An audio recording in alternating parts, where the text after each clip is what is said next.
That is rough. Now, Warren Johnson with us here on Powershift as we get ready to kick off a great weekend of racing at the AC Delco Gator Nationals. First driver over 180, 190, and 200 miles per hour.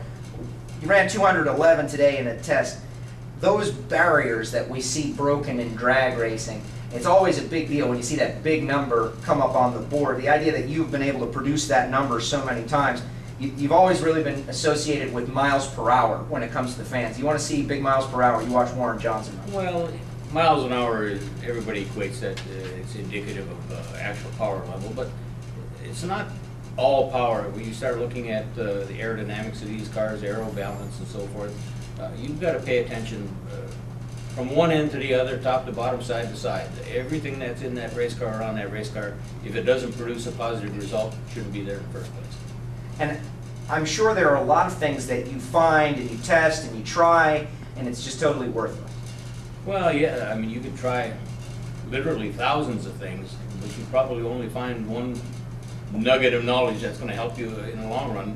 But that's just the learning curve. That's how difficult it is today. And every form of motorsport is that way nowadays. I mean, you look at cup racing, the nationwide series, every form of racing, sprint car racing, everybody is on that technical edge all the time, trying to figure out how to make these cars quicker, faster, whatever it takes to win. And everybody's employing more technical help, the engineers, and factories being involved. That also brings a surprising amount of knowledge to just drag racing.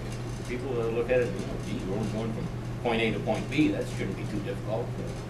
It's not as easy as it looks. It's like we're going to try to hit a home run every time. You get a bunch of professionals to do anything, they're going to really break it down. Oh, absolutely. I mean, that's winning is becoming.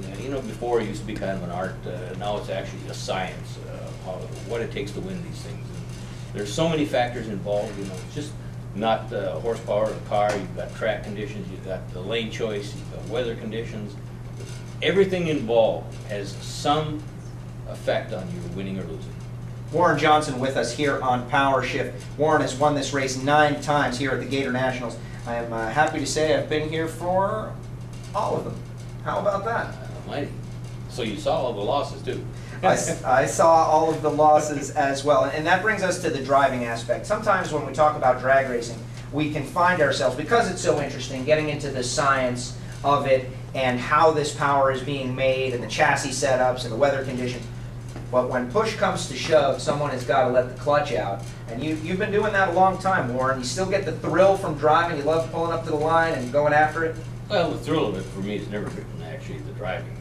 The thrill of it, for me personally, has been the aspect of taking all these factors that it take to produce a great performing vehicle and putting them together. The mechanical side of it has really been my forte over the years. Driving just came along with the territory.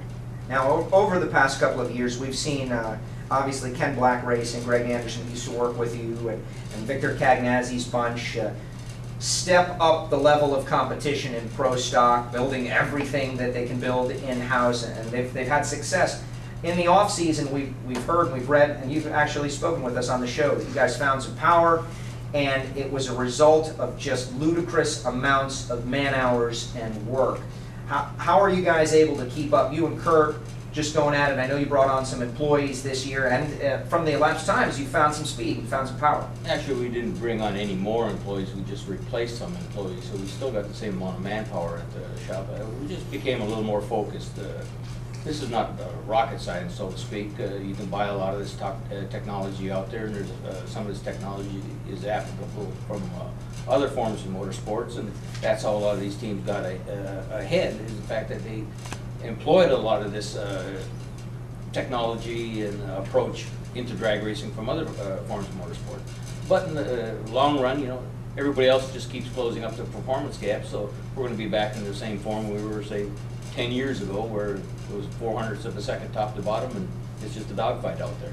I see your personal vehicle is a 2008 Corvette. Cruising Warren Johnson in the Corvette, that must be pretty cool. Well, let's put it this way. You said a ludicrous amount of hours. I got a Corvette that's been sitting there for probably 4 months, It's got 181 miles on it. Oh, see, this is a big problem. You need to find someone to drive it for you. And I might know somebody that's available to drive a Corvette, put some miles on it every once in a while. You know, Yeah, radio you guy. want a real car. What's that black thing you got out there?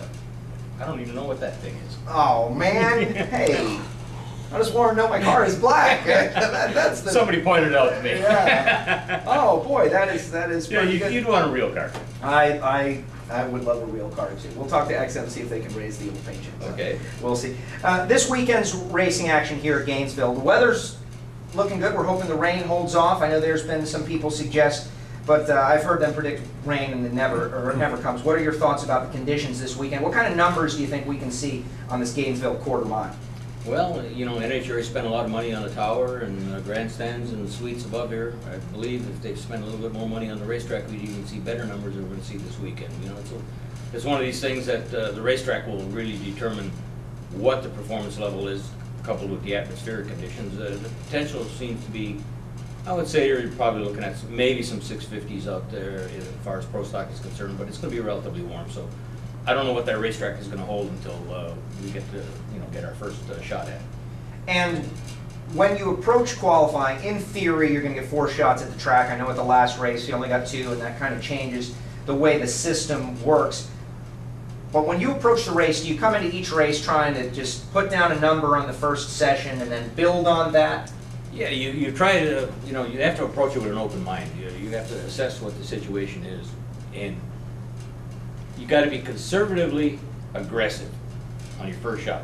Get in, get a relatively good number that's safe. You can go out there, roll the dice and you swing for the fence, and you probably are going to shake the tires or not get even close to the number that would take you to get in. So you have to be a little conservative, but you still have to be aggressive enough to get in. You build on that once you get that run in, and we've all done it where we've just basically screwed up the first run, and it's really hard to get back into the game after that. The pressure is suddenly on. Warren